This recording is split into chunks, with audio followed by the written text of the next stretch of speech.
Hi, இணைய காலை வணக்கம். இப்போ டைம் என்னன்னு பார்த்தீங்கன்னா கரெக்டாக 10:15. நான் 10 மணிக்கு தான் எழுந்திரிச்சேன். அதுக்கு முன்னாடி 8:30க்கு எழுந்திரிச்சிட்டேன்.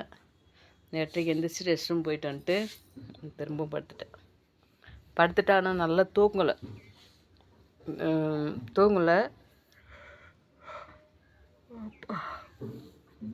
கரண்ட் இல்லாதால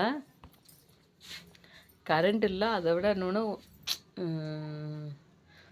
தூக்கமும் வர மாதிரி இருக்குது. உடம்புல அப்படியே ஒரே மாதிரி ஒரு மாதிரி சோம்பேறித்தனமாகவும் இருக்குது. எந்திரிக்கவும் முடியல. ஏதாவது ஒரு வேலை செய்யலான்னாலும் முடியல. டீ வச்சு குடிக்கிறது கூட, டீனாவே நான் எந்திரிச்சு சீக்கிரமாக. பால் இருக்குது, டீ போடணும் அப்படின்னாவே எந்திரிச்சுப்பேன் நேரமாக. அதுக்கும் பாருங்கள், பாலும் இருக்குது. நைட் 12 மணிக்கு காய வச்சுட்டு படுத்தேன். பாலும் இருக்குது. எந்திரிக்கவே முடியல. ஒரு மாதிரி உடம்புலாம் அப்படியே அடித்து போட்ட மாதிரி. நைட்டு தூக்கம் இல்லை. நைட்டு கரண்ட் இல்லை. லைவ் பார்த்துருப்பீங்க. நைட்டு 9 மணிக்கு போச்சோ 10 மணிக்கு போச்சான்னு தெரியல. வெகு நேரம் கரண்ட்டே இல்லை. கரெக்டாக 1 மணி வரலையும் கரண்ட் இல்லை. 1 மணி வரலையும் முழிச்சிக்கிட்டே தான் இருந்தேன். தூக்கமே வரல. திண்ணையிலே உட்காந்தேன். திண்ணையில் உட்காந்துருந்தா பயமாக இருக்குது. ஏதோ வண்டி வந்தாவே பயமாக இருக்குது. ஏன்னா லேடிஸ் நாம் மட்டும் தான் தனியாக திண்ணையில் உட்காந்துருக்குறோம். வேறு யாருமே கிடையாது. எல்லாருமே அவங்கவுங்க வீட்டுக்குள்ளே இருக்காங்க. அப்படின்ட்டு ஏதோ வண்டி வரும்போது எந்திரிச்சு உள்ளே ஓடியாந்துருது. லைவ்லேயே தெரியும் பாருங்கள். எந்திரிச்சு உள்ளே வந்தது, லைட்டு வெளிச்சம் காமிச்சது எல்லாமே தெரியும் பாருங்கள். அப்புறம் ரொம்ப பயமாக போச்சு. சரி என்னடா பண்ணுறது, உள்ளேயும் கொசு கடிக்குது, உட்கார முடியல. வெளியவும் உட்காந்தா ஏதாவது வண்டி சத்தம். எங்கள் தெருவில் பார்த்திங்கன்னா விடியிற வரலையும் யாராவது ஒருத்தர் இப்படி போகவும் வரவும் போய்கிட்டே தான் இருப்பாங்க. பயமாகவும் இருக்குது. நம்ம ஊருக்காரங்க தான். நான் பயந்துக்கிறேன். ஐயோ வேறு யாராவது என்னமோ அப்படி ஒரு பயம் வந்துடுது.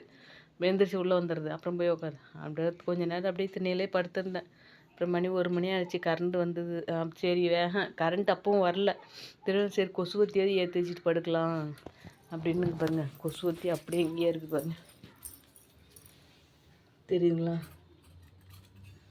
இந்த கொசுவத்தியை கொளுத்தி வச்சுட்டு கொண்டாந்து வச்சேன். கொளுத்திட்டு இந்த பாருங்க, மெழுகுவத்தி வெளிச்சத்துக்கு மெழுகுவத்தி ஏற்றி வச்சுட்டு கொசுவத்தி ஏற்றி வச்சுட்டு, ஏன்னா இருட்டாக இருந்தாலும் கொஞ்சம் பயமாக இருக்குது அப்படின்ட்டு எல்லாம் மெழுகுவத்தி ஏற்றிட்டு கொசுவத்தி ஏற்றிட்டு படுத்தேன்.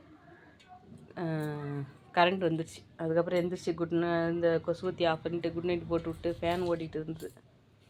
நல்லா தூங்கிட்டேன். அதுலேருந்து அப்புறம் 8:30க்கு தான் எந்திரிச்சப்பா. 8:30க்கு எந்திரிச்சு திரும்பவும் படுத்துட்டேன். ரெஸ்ட் ரூம் போயிட்டு திரும்பவும் படுத்துட்டு இப்போ 10 மணிக்கு தான் எந்திரிச்சேன். ஜாலியானதில்ல. நெகிழ் பொழுது தூக்கம் நல்லா இல்லை.